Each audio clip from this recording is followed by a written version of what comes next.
University మంచి భవిష్యత్తు కోసం తెలుగు విద్యార్థులు ఇష్టపడే యూనివర్సిటీ.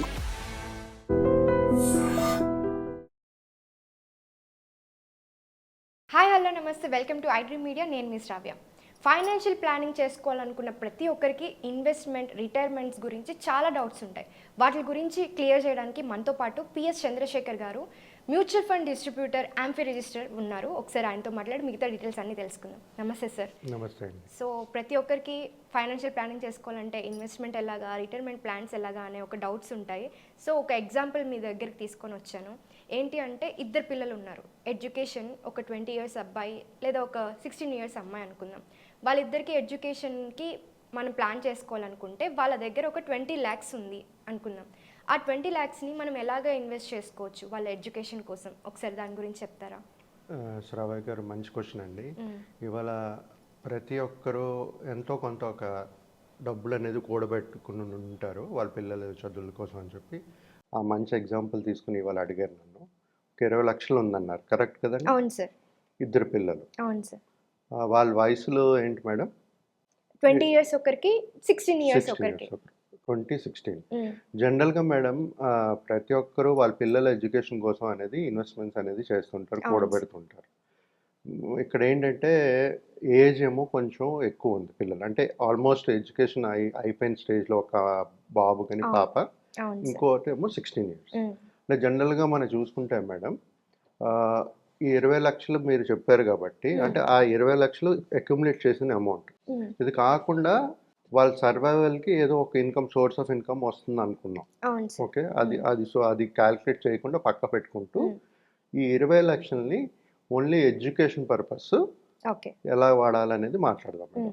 ఇప్పుడు 20 years ఒక పిల్లాడు ఉన్నాడు అనుకోండి, కొడుకు కూతురు ఎవరో ఉన్నారు అనుకోండి.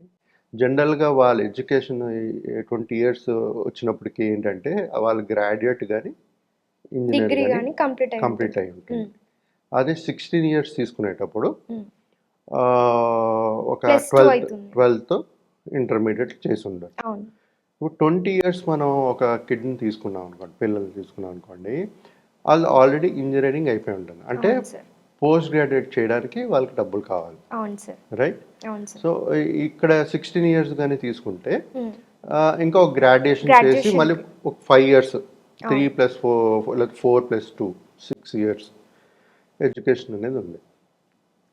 ఇక్కడ మేడం మనం మాట్లాడుకోవాలి ఏంటంటే 20 yearsది షార్ట్ టర్మ్, అంటే వాళ్ళకి నెక్స్ట్ 2 yearsలోనే డబ్బులు కావాలి. సో ఇక్కడ ఇంపార్టెంట్ ఏంటంటే మన ఇన్వెస్ట్మెంట్స్ ఒకవేళ మ్యూచువల్ ఫండ్స్లో పెడితే ఎక్కడ పెట్టాలి ఏంటనేది ఫస్ట్ థింగ్ మాట్లాడుకుందాం. ప్లస్ ఎంత డబ్బులు కావాలనేది కూడా ఇంపార్టెంట్.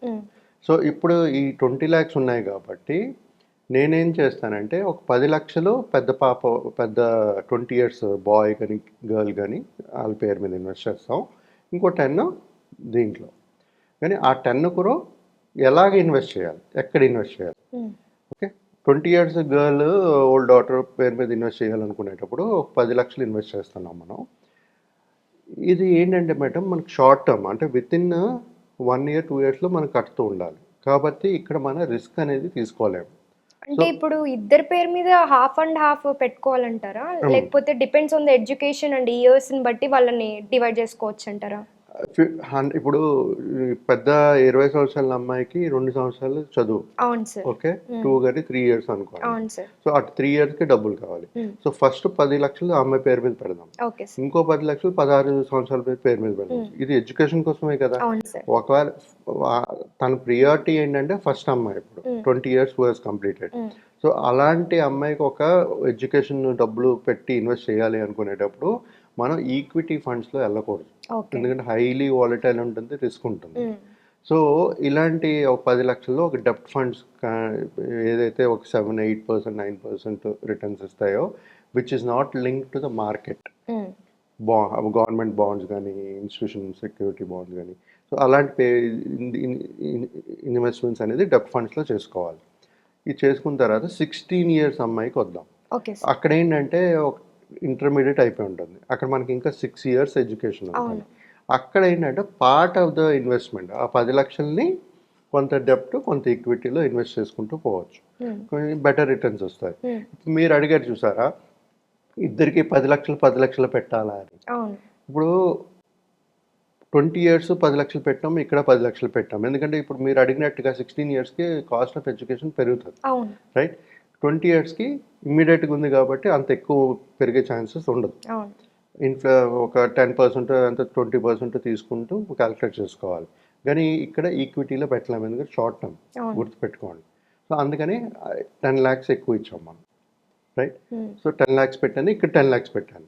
సో వీళ్ళు పెట్టేటప్పుడు ఏంటంటే మేడం, ఈ 4 to 5 lakhs ఎవరైతే 20 ఇయర్స్ కిడ్ ఉంటారో వాళ్ళకి ఎడ్యుకేషన్ కోసం ఓ 4 to 5 lakhs షార్ట్ టర్మ్లో రూపంగా పెట్టుకోవాలి. అది ఎఫ్డి అవనండి, లేకపోతే లిక్విడ్ ఫండ్స్ అవనండి. ఓకే సో ఇది ఇమ్మీడియట్గా ఇన్వెస్ట్మెంట్స్ అనేది చేసుకోవాలి. మిగతా డబ్బులు ఏదైతే ఉందో, ఫర్ ఎగ్జాంపుల్ 5 lakhs పెట్టారు అనుకోండి ఉమ్, లిక్విడ్ ఫండ్స్లో, ఎఫ్డీలో, ఇంకో 5 lakhs డెప్త్ ఫండ్లో, అల్ట్రా షార్ట్ డ్యూరేషన్ ఫండ్స్ కానీ ఏదైనా స్మాల్ షార్ట్ ఫండ్స్లో పెట్టుకోవచ్చు. డెప్త్ ఫండ్లో where you don't have a risk. Um, ఇది 20 ఇయర్స్. అదే మీరు 16 ఇయర్స్ అమ్మాయి తీసుకున్నారనుకోండి, ఉమ్, 16 అమ్మాయి తీసుకునేటప్పుడు ఇక్కడ మనం కొంచెం రిస్క్ తీసుకుని మనం బెటర్ రిటర్న్స్ అనేది తీసుకోవచ్చు. ఎందుకంటే కొంచెం 6 సంవత్సరాలు ఉన్నాయి దాంట్లో కాబట్టి. ఈక్విటీలో కూడా పెట్టుకోవచ్చు. కొంత పార్ట్. ఉమ్, సో ఇక్కడ మనం ఏంటంటే మనం ఎప్పుడైనా ఒక అమౌంట్ని ఇన్వెస్ట్ చేసేటప్పుడు డైవర్సిఫై చేసుకోమని చెప్తాం. అవును సార్, అందుకే నేను ఇందాక ఎఫ్డి చెప్పాను, డెప్త్ ఫండ్ డెప్త్ చెప్పాను, ఫండ్ చెప్పారు. అవును రైట్? సో ఇక్కడ ఏంటి, ఈ 16 ఇయర్స్ ఓల్డ్ కిడ్ కోసం ఏం చెప్తున్నానంటే ఒక 5 to 6 lakhs ఉమ్, మనం అగ్రెసివ్ హైబ్రిడ్ ఫండ్లో పెడదాం, um, where you will get a return of 12% to 15% on average. Okay market వాలటైల్గా ఉంటుంది, రిటర్న్స్ ఆర్ నాట్ గ్యారంటీ. మనకి నార్మల్ గా ఎఫ్డి కంటే కూడా ఇక్కడ ఎక్కువ రిటర్న్స్ వస్తాయి. but returns are not guaranteed in mutual funds because it Okay. is subjected to market risk. అవును సార్. అది అర్థం చేసుకోవాలి. ఉమ్, సమయం ఉంది కాబట్టి వీ కెన్ రికమెండ్ టు అలాంటి హైబ్రిడ్ ఫండ్స్లో పెట్టచ్చు. Okay sir. ఓకే, మిగతా డబ్బుల్ని ఒక లార్జ్ క్యాప్ కానీ కొంత డబ్బులు అంటే ఒక 5 lakhs 6 lakhs పెట్టి 5 lakhs దీంట్లో పెట్టాము అనుకోండి హైబ్రిడ్లో. నెక్స్ట్ ఒక పార్ట్ 5 అంటే ఒక 3 lakhs ఒక ఈ లార్జ్ క్యాప్ కానీ ఫ్లిక్సీ క్యాప్లో కానీ ఈక్విటీలో పెట్టుకోవచ్చు. పెట్టమంటారు. లార్జ్ క్యాప్ కానీ ఫ్లిక్సీ క్యాప్ కేటగిరీలో పెట్టుకోవచ్చు. మీది ఇంకా 2 లక్షలు ఏదైతే ఉందో అది డెప్త్ ఫండ్లో పెట్టుకోవచ్చు. ఓకే ఇలా పెట్టుకునేటప్పుడు ఏమవుతుందంటే మేడం, మార్కెట్ వాలటాలిటీ ఉండేటప్పుడు ఏదైతే మన డెప్త్ ఫండ్లో పెట్టుకున్నామో మనం కాస్ట్ యావరేజింగ్ చేసుకునే ఛాన్సెస్ ఉంటాయి. ఓకే అంటే ఒకవేళ అదర్ సోర్స్ ఆఫ్ ఇన్కమ్ లేదు, ఎస్ఐపి చేయలేరు, ఉమ్, సో ఇలాంటి అమౌంట్ని మన కాస్ట్ యావరేజింగ్ చేసి మళ్ళీ మార్కెట్ రికవర్ అయ్యేటప్పుడు మంచి రిటర్న్స్ అనేది క్రియేట్ చేయగలుగుతాం. ఉమ్, సో ప్రతి ఒక్కరు నేను చెప్పేది ఏంటంటే ఇవన్నీ ఇన్వెస్ట్ చేసే ముందు వాళ్ళు ఇంపార్టెంట్ తెలుసుకోవాల్సింది ఏంటంటే ఫ్యూచర్ ఎడ్యుకేషన్ కాస్ట్ ఎంత ఉంటుంది, తర్వాత వాళ్ళ రిస్క్ అపెటైట్ ఎంత ఉంటుంది, లిక్విడిటీ అంటే మనకు అవసరం ఉండేటప్పుడు మనం తీసుకోగలమా లేదా అనేది చాలా రిటర్న్స్ ఇంపార్టెంట్, ఎప్పుడు తీసుకోవాలి. చాలా ఇంపార్టెంట్. అది కాకుండా ట్యాక్స్ ఎఫిషియెంట్. ఉమ్, ఇప్పుడు ఎఫ్డి వేసుకున్నారనుకోండి, ఇప్పుడు మంత్లీ ఇన్కమ్ మనం తీసుకున్నారనుకోండి ట్యాక్సిబుల్. అవును అదే ఈ మ్యూచువల్ ఫండ్ వేసుకున్నారనుకోండి, డెప్ట్ ఫండ్ గిఫ్ట్ ఫండ్, ట్యాక్స్ ఏమి ఉండదు. మన long term capital gains short term capital gains ఉంటుంది దాంట్లో, ఉమ్, అది కట్టుకోవాలి. ఉమ్, కానీ ఇక్కడ మన వెల్త్ క్రియేట్ అవ్వట్లేదు, మనం ట్యాక్స్ కూడా కడతాం. అవును సో బెనిఫిట్ ఇవన్నీ అర్థం చేసుకుంటూ ఎవరైతే ఈ మదర్ ఈ క్వశ్చన్ అడిగారో మిమ్మల్ని 20 lakhs ఇన్వెస్ట్మెంట్ నా పిల్లలు ఇద్దరికి ఎలాగే ప్లాన్ చేయాలంటే ఉమ్, ఈ విధంగా ప్లాన్ చేసుకోవచ్చు. ఉమ్, ఒకవేళ అర్థం అవ్వకపోతే ఎక్కడెక్కడ పెట్టాలి, ఎలా చేయాలి ఏంటంటే మాలాంటి మ్యూచువల్ ఫండ్ డిస్ట్రిబ్యూటర్ని కాంటాక్ట్ చేయగలిస్తే మేము చెప్పగలుగుతాం. ఉమ్, మనిషి నుంచి మనిషి థింకింగ్ వేరే ఉంటుంది మేడం. అవును సార్. ఇప్పుడు నేను చెప్పేది ప్రతి ఒక్కరికి మ్యాచ్ అవ్వదు. అవును అలాగే వాళ్ళు అనుకునేది ఎలా చేయాలి వాళ్ళతో మేము మాట్లాడితే కానీ వాళ్ళ రిస్క్ అపెటైట్ ఏంటి, వాళ్ళ ఎక్స్పెండిచర్ ఏంటి, ఎక్స్పెండిచర్ ఏంటి, ఎంత మిగులుతుంది, నెక్స్ట్ మనం అదర్ సోర్స్ ఆఫ్ ఇన్కమ్ గురించి ఉమ్, మాట్లాడితే అది కూడా తెలుస్తుంది. అవును దాన్ని బట్టి మనం దాంట్ నుంచి కూడా ఏదైనా ఇన్వెస్ట్ చేయగలమా లేదా, లేకపోతే వస్తుంది వాళ్ళకి సరిపోతుందా అదే, ఉమ్, అవన్నీ డీటెయిల్స్ తీసుకుని ఒక మంచి పోర్ట్ఫోలియో అనేది క్రియేట్ చేయగలుగుతాం. ఉమ్, సో ప్రతి ఒక్కరికి నేను చెప్పేది ఏంటంటే చిల్డ్రన్ ఎడ్యుకేషన్ చాలా ఇంపార్టెంట్. అవును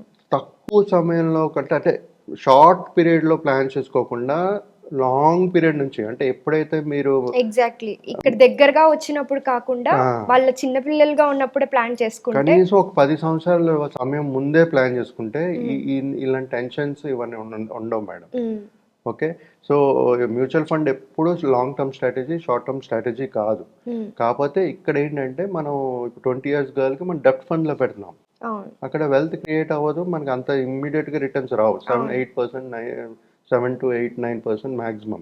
కానీ లాస్ కూడా ఉండదు కాబట్టి మనం అక్కడ సో పెడతాం. సో ఆ కేటగిరీలో పెడతాం. అదే ఎఫ్డీలో వేసుకున్నాం అనుకోండి, మీరు బ్యాంక్లో మాక్సిమం టాక్సేషన్ పోతుంది. టాక్సేషన్ పోతుంది. ఒక ఇన్సూరెన్స్ ఒకవేళ మీరు 10 లక్షలు బ్యాంక్లో పెట్టారనుకోండి, ఆ బ్యాంక్ దివాలా తీసింది అనుకోండి, మీకు 5 లాక్ వరకే ఇన్సూరెన్స్. అవును. సో అంటే మీరు ఏం చేయాలి, 10 లక్షలు పెట్టండి, 2 బ్యాంకుల్లో పెట్టుకోవాలి. సో ఇవన్నీ హెడ్డే కాబట్టి డెబ్ట్ ఫండ్లో పెట్టుకున్నారు అనుకోండి, మనకు కావాల్సినప్పుడు తీసుకోవచ్చు, చాలా ఫ్లెక్సిబిలిటీ. అవును అవును సో సార్, ఈ విధంగా మనం ప్లాన్ చేసుకోవచ్చు. వాళ్ళు ఇద్దరు పిల్లలకి ప్లాన్ చేసుకోవచ్చు madam. Thank you so much sir. Thank you అండి.